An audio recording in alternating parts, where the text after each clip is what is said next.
जिला में जो है, रांची जिला में बहुत सारे आंदोलन भी देखने को मिला है हेमंत सोरेन के कार्यकाल में भी। तो क्या क्या कारण रहा था? देखिए, भारतीय जनता पार्टी एक साजिशकर्ता पार्टी है। वो षड्यंत्र करके जहाँ पर भारतीय जनता पार्टी की सरकार नहीं है वहाँ के मुखिया को पहले तो खरीदने की कोशिश करती है, और जब वो बिकता नहीं है तो झुकाने के लिए हथकंडे अपनाए जाते हैं, जेल भेजने का धमकी दिया जाता है, केस में फंसाने का धमकी दिया जाता है।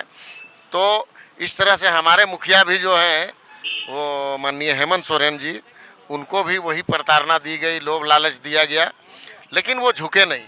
और उन्होंने ये साबित कर दिया कि आदिवासी का बेटा है, ये झुकता नहीं है और समझौता गलत लोगों के साथ नहीं करता है, जिसका नतीजा आपने देखा कि किस तरीके से उनको झूठे केस में फंसा करके और उन्हें जेल में भेजने का काम किया। उसको लेकर के कार्यकर्ताओं में काफ़ी आक्रोश है। और एक चीज कि जो पहले पोस्टर लगा हुआ था यहाँ पर जहाँ तहाँ, उस सबको हटाकर जो है एक पोस्टर चिपकाया जा रहा है। वहाँ पर एक लाइन लिखा हुआ है, झारखंड झुकेगा नहीं। इस बाइक से क्या आशय है? जी हाँ, मैंने अभी तुरंत आपको कहा कि उनको झुकाने की हर तरह से कोशिश की गई और वो झुके नहीं। तो ये साबित करता है कि बीजेपी के नापाक इरादों के आगे झारखंड का बेटा हेमंत नहीं झुका और झारखंडी भी नहीं झुकेगा। इसलिए हम लोगों ने एक नारा दिया है कि झारखंड झुकेगा नहीं, चाहे जो हो। और हम आंदोलन के रास्ते पर हैं और हम जनता की अदालत में आ गए हैं। सबसे बड़ी अदालत होती है राजनीति में जनता की अदालत, और जनता की अदालत में आकर के हम बापू के अहिंसात्मक तरीके से यहाँ पर भूख हड़ताल पर बैठे हुए हैं। और 15 तारीख से हमारा ये कार्यक्रम चल रहा है और ये कार्यक्रम अभी लगातार चलेगा। इसके साथ ही हम लोग कार्यकर्ता के साथ ग्रामीण स्तर पर, ग्राम पंचायत स्तर पर लोगों को भेज रहे हैं।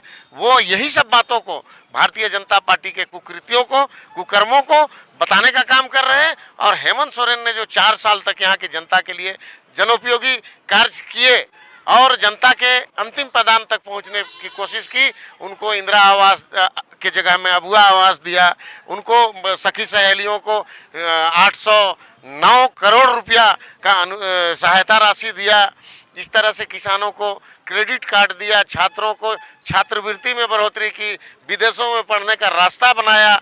उसके अलावे फूलो झानो योजना के अंतर्गत महिलाओं के लिए कई कल्याणकारी योजनाएं बनाई। उसके बाद आपका सावित्रीबाई फुले योजना के तहत किशोरियों के लिए समृद्धि योजना बनाई, जिसके तहत किशोरियों को 40,000 रुपया पढ़ने के लिए स्कॉलरशिप दिया जा रहा है।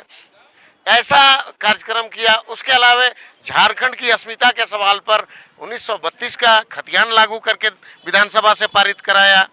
28% एसटी और 27% ओबीसी और 14% एससी का रिजर्वेशन विधानसभा से पारित कराया। इसके अलावा सरना धर्म कोड का बिल पारित करा दिया।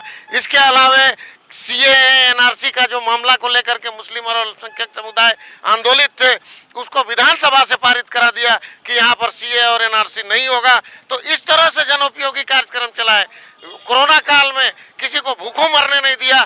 जो बाहर में थे उनको हवाई जहाज और ट्रेन से और अन्य साधनों से लाने का काम किया। यही तो हेमंत सोरेन की गलती थी, जिससे घबरा करके जनता जब इनके साथ हो गई तो घबरा करके भारतीय जनता पार्टी ने षड्यंत्र करना शुरू किया। और उस षड्यंत्र का नतीजा हम आप देख रहे हैं कि उनको जेल के सलाखों के पीछे।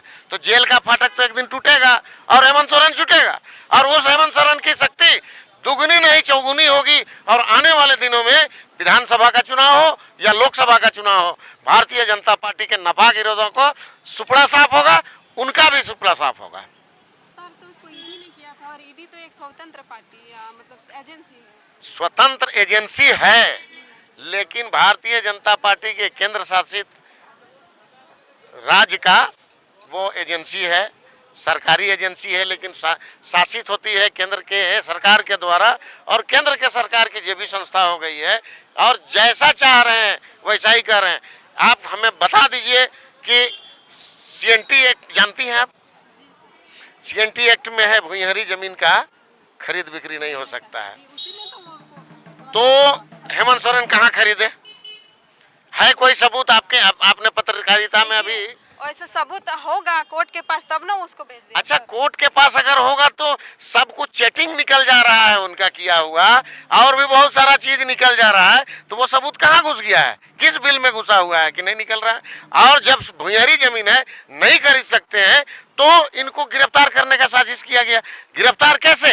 एक मुख्यमंत्री, आप पढ़े लिखे हैं, एक मुख्यमंत्री को जो एक संवैधानिक पद पर है उसको गिरफ्तार करने के लिए कई प्रक्रियाएं होती है, कितने आदेश लिए जाते हैं, लेकिन इनको तो मुख्यमंत्री रहते हैं गिरफ्तार कर दिया। तो ये भारतीय जनता पार्टी के ताकत पर किया या ईडी अपने ताकत पर किया, इसको सोचने वाली बात है। और आप समझे कि भारतीय जनता पार्टी के इशारे पर ईडी ने इसको गिरफ्तार किया।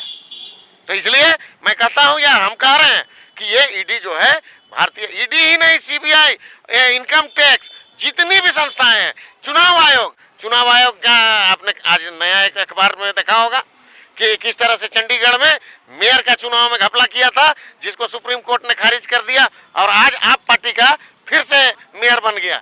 तो ये जो ताकत है इनका, उनका दुरुपयोग कर रहे हैं, और इनको रोकने वाला कोई नहीं है। इनको कौन रोकेगा? आने वाला चुनाव में जनता। तो जनता की अदालत में हम हैं, और जनता इसका फैसला खुद करेगी। समय के लिए भले ही उन लोगों के पास इतना सारे योजनाएं जो बनी हुई है, बस हमको लग रहा है कुछ कागजों पर बनती है, गांव तक नहीं पहुंच पाती है सर। निश्चित रूप से गांव तक पहुंच पाती है। आप अपना कैमरा को थोड़ा इधर उधर घुमाइए, आपको गांव की महिलाएं जा रही है।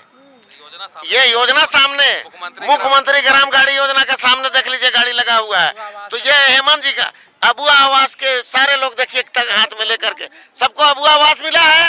बस दिखाओ, बस भी है, मतलब तो सबको मिला है, सबको मिला है, जिनको मिला है वही आ रहे हैं। आज 22,000 लोगों को रांची में अबुआ आवास बांटा गया, और ग्राम गाड़ी योजना चालू किया गया। इनमें किनको मिल रहा है फ्री में टिकट मालूम है? यहाँ पर जो वृद्ध है, विकलांग है, विधवा है, आंदोलनकारी है, इन तरह के लोगों को यहाँ फ्री ऑफ कॉस्ट में गांव से शहर तक आने के लिए और शहर से गांव तक जाने के लिए हेमंत सरकार ने इस योजना को लागू किया था। ऐसी योजनाएं हैं। अबुआ आवास में भी सवाल उठ रहा था कि कहीं ना कहीं अबुआ आवास में सवाल उठ रहा था।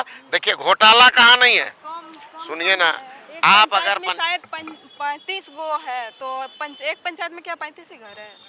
अभी फर्स्ट फेज में हमने टारगेट जो रखा है, मंजी का जो टारगेट है, वो 20 लाख से अधिक लोगों को, और उसमें जो अबुआ आवास, आपकी सरकार, आपकी योजना, आपके द्वार जो कार्यक्रम चला, जिसमें लोगों ने आवेदन दिया, वो 31 लाख आवेदन पड़ा है पूरे झारखंड से अबुआ आवास के लिए।